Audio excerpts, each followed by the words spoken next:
Hello everyone. Today we are interviewing Mansoor, who has recently done PMP certification.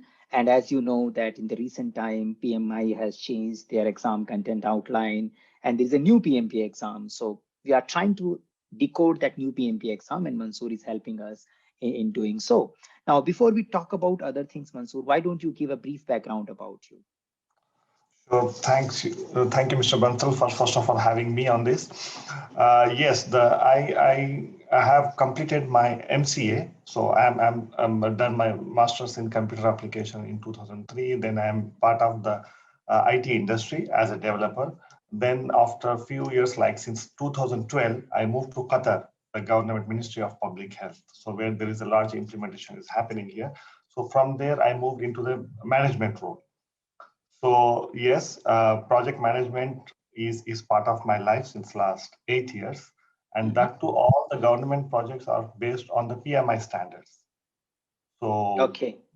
yes, so this actually this is a last long pending thing for me, where I wanted to Mm. do this, but considering the work pressure and the number of things that I need to do on a daily basis, it never gave me a chance to do that. So finally, when decided to do that, let's crack it down. So I started preparing from the Jan 1st. So, and I come to know that the few more things has been involved, that the whole pattern has been changed. So I was, keenly monitoring that. And what Mhm. the first thing I have done is to make sure that, yes, PMI standards as part of my daily project, day-to-day life. I know all these methodologies, the formats, how the project is being initiated and executed. That's there as a background. To get the Mhm. certificate requires further more detail into that. So that's a different part. So the Agile, I have started with Agile because Agile is been something that has been added to the PMP in the 2021. So I started tracking that first. So I have done my Scrum certified Scrum Master first, so which gave Mhm. me a detailed overview of how a Scrum Agile project framework works. So I got that idea. Then I started directly deep dive into this particular PMI. So PMP is right really well. It's a very detailed. The more you dig, the more you come to know about that. So many things Uh-huh. around that. Yes, but keep motivating, keep moving. That if you study in a structured way, the way it goes, the project phases goes on. You try to understand the whole concept rather than directly Mhm. hitting it. So Hitting it. this my background as a MCA and the project manager with a development background and always keen to learn new things. But a certification point of view, yes, this is one of the I would say detail and toughest one. I have done few Okay. certifications previously, but the PMP is not of that. It's something Yeah. that you feel that yes, you have achieved. Okay. So I feel you were in a very like unique or I think advantage position because you are coming from a software background. You are working in an environment where PMI way of working is promoted, and then you also were also interested in agile, so you started your certified Scrum Master journey. So in a way, the project management was part of your day-to-day work. You were having some kind of a familiarity with the software terminology, and agile and Scrum you build on it, and that help you to do this whole exam well. So that is what I'm getting from your Exactly, explanation. exactly. Yes, yeah, yeah. So what do you think about this like people oriented areas? Because what we are expecting is as a project manager, and that's what PMI is also anticipating, that people should be able to, the manager should be able to mentor, train, coach. So what Yes, kind of orientation you see in the exam when it comes to working with people? yes. Absolutely. So I have been, when I started this preparing for the PMP, I was going through the previous questions, the mock test and all those stuff. But what I observed in the new one is they are not directly going into the concept. So rather, they are thinking the ability of you being a project manager. How do you see that? Not only from the project perspective, more into a good leader, like the servant leader is the concept that I wanted to be mentioned more clearly. So like the servant, the project manager should have these qualities. He has to Mhm. be the the most best person, the best leader. He needs to be there to make sure that any issues that the project team is facing has to be taken care by the leader. So it's try all those concepts and the questions are built in such a way that So in your real life, if you come across such situation, what you do? So that's the expectation from you. So they're trying to make your mind in that way. This is what you need to do when you actually Mm-hmm. step into project. So that particular concept I like very much because it changed your thought process. Perfect. Like, okay, yeah, I personally might be doing this, but no, this is not the right way. This is the steps, that being Mm-hmm. a so that turning movement, the shaping you into that thought process is would really help you not only in your project life, I would say even in your personal life as well. It will make you a good person with a good leadership qualities. Yeah. Perfect, perfect. So what I'm getting is that PMI, as the PMI tells, it's an application of knowledge, not just a knowledge. So PMP exam validate, can you apply the knowledge in a context? So that's why the situational questions are more there. And the second thing which you are pointing out is the leadership style is more and more promoted, which are more facilitating, coaching, and servant leadership oriented rather Yeah. than command and control and directing and No. monitoring oriented. So one has True. to imbibe that idea, and that is something as the direction of overall management moving, and that is the direction of a PMP exam might be also moving to. Exactly. Absolutely correct, Mr. Mohan. Okay, and any specific things you see or you want to advise people when they are preparing for agile? Because see, you work in Qatar, and we have a lot of people from Middle East who have never done software related projects, and many of them are a little worried about what all we need to do in agile when we have to do it because we have never done it. I'm a construction project manager, True. so such kind True. of people, what kind of an advice you would like to put for them? Absolutely. So first of all, the agile is the most simplified way of project management. So don't think that the moment you heard agile is something very critical. No, it's very simple, straight, and sequential activities of doing a job in a much better way, including collaboration. So it's actually the most easiest way to do the things in a more sequential, uh, you know, uh, uh, coupled environment, like where you collaborate with your clients, making sure everyone is there. Let's go think about this thing and deliver. So agile, don't worry about agile. It's just a concept. But yes, you need to understand the concept very clearly because the questions will be around that, making sure that you understood it very well. So agile, yeah, it's a new thing, but not the thing to be more worried about. Don't stress yourself like, oh, it's Mm-hmm. an agile has added more things over there. No, no. Agile, you can understand it, spend some time, a week to understand the whole concept and do that. But yeah, agile, I personally, even I've never had any experience on the agile. This is the first time that I have seen on the agile, but it looks to me very comfortable because Mm-hmm. the PMI standards are the 49 process are more elaborated one when you compare it to agile. So when you dealt with those 49, I think anything else would be very very it's like a green Yeah. path for you. Yeah, That's what I would say. perfect, perfect. So my advice usually I also tell people when it deals to agile that you don't have to do a software development in the PMP exam. You still limit your view towards project management. How do you plan progressively? How do you inspect and adapt progressively? How do you, rather than monitoring, facilitate the monitoring progressively? How do you manage contract in an environment where requirements are not stable? So that are the type of areas you end up getting tested in the PMP exam rather than how to do a coding or how to do a design in agile. So those kind of things are not going to come. So we still remain to project management. It's another way and approach of doing project management. We know one way of doing. Now how can we do it a faster cycle, faster plan, do a Absolutely, cycle? We get that idea and then it makes the life easier. absolutely Great. correct. Yes. Yeah, Yeah. yeah, yeah, yeah. And what do you think about the maths related stuff? There was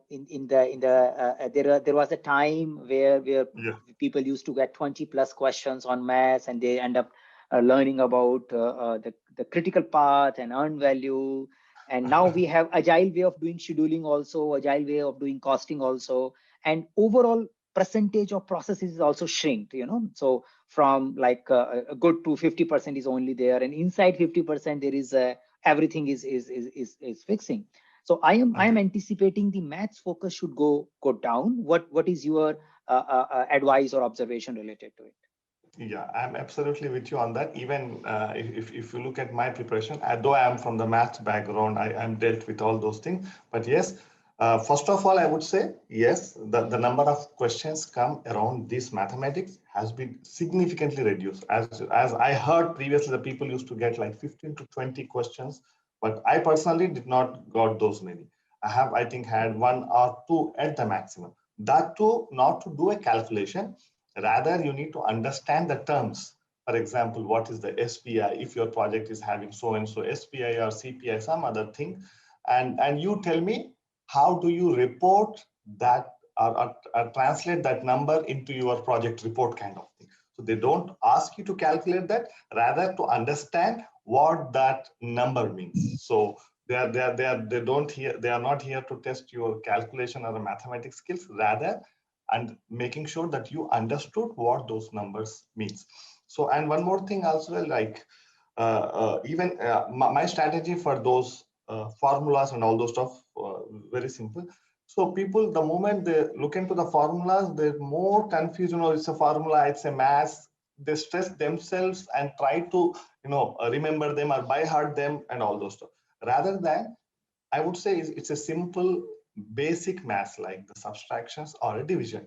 Only thing that you need to understand is what is the term, and just take an example of your project or a very small project, try to interpret them in that.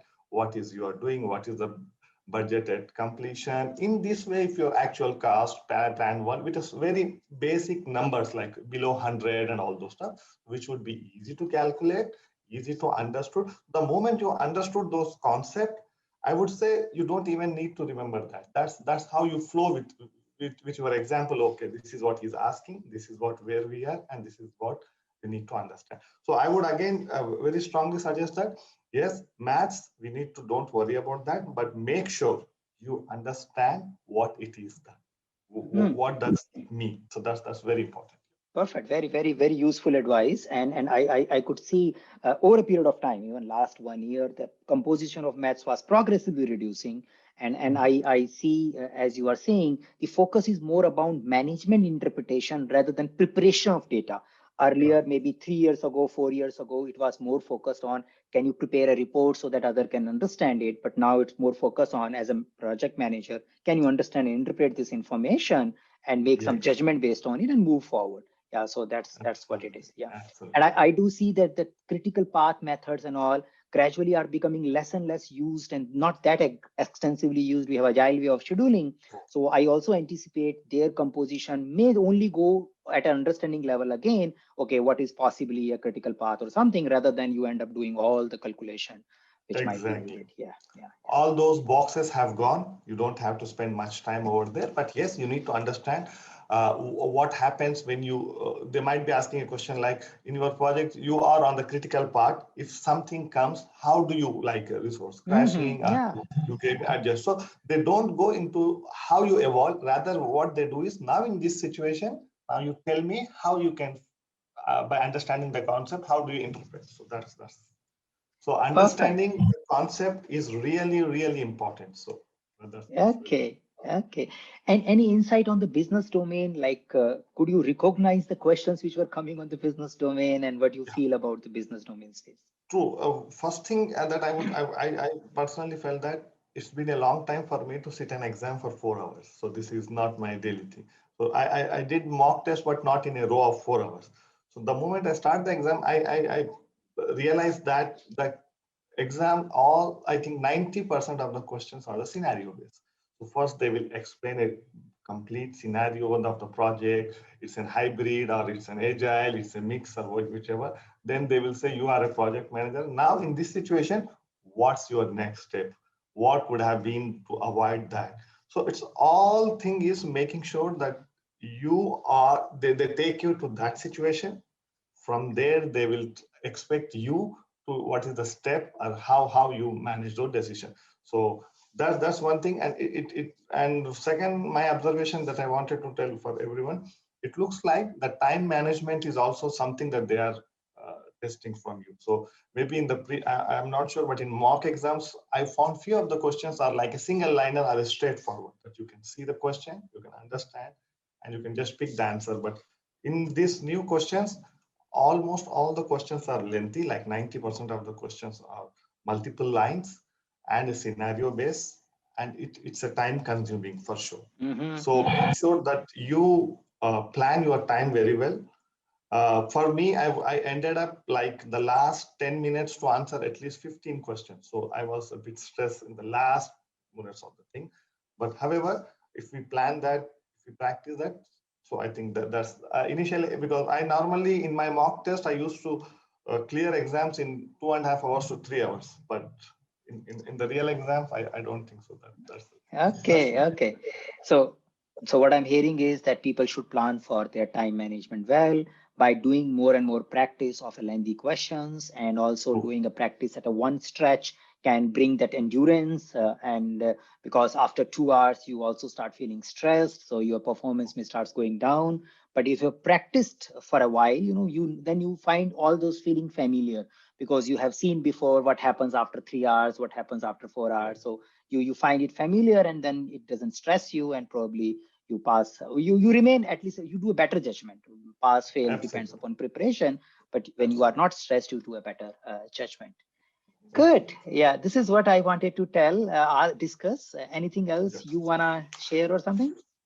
Yeah, definitely. I think there are some other topics, because when it comes to the agile and all those stuff, there is one more topic is called also emotional intelligence. You also, not only from the management perspective, this is I learned from here. It's not like you just answer the situation. You also need to, when you are leading the project, make sure that you understand your team player's situation, his emotional state, what state he is. Is he stressed? Is he overwhelmed, and so that he cannot able to perform. And so as a lead, as a servant leader, we also need to make sure we understand his emotional stand and need to help and facilitate your team players, or while resolving the conflict management, we need to apply those emotional intelligence as well. So I think those different 8 emotional states are there, like the extrovert, introvert, sensual and intuitive, thinker and feeler, and judger and perceiver. I think some questions, one of those questions has come from that perspective as well. So have a glance on that, like they might put you that, no, these are the different states, and that's what. So personality types and emotional intelligence mixed together somewhere. So you talk about that, yeah, the self-awareness and all these emotional state, and then there are different personalities. And when we are dealing with the people, when we are motivating them, we need to deal different personalities differently. And I think this maps to a people domain. If someone is introvert, he may not like to come and speak about the work. He may just want to submit a status over the email. If someone is an extrovert, he may not let anyone else speak when he speaks. Exactly, absolutely. This is what exactly I wanted to say. Yeah. Good. Thank you. Yeah. Great. Thank you very much. I think this is a very valuable information for the community, and I'm sure our participants, whoever is preparing for PMP exam, will be able to make best use of the advices and insights which you have shared with us. Yeah. Thank you so much for having me. It's a pleasure to help them. Thank you so much. Thank you so much. Bye. Bye-bye.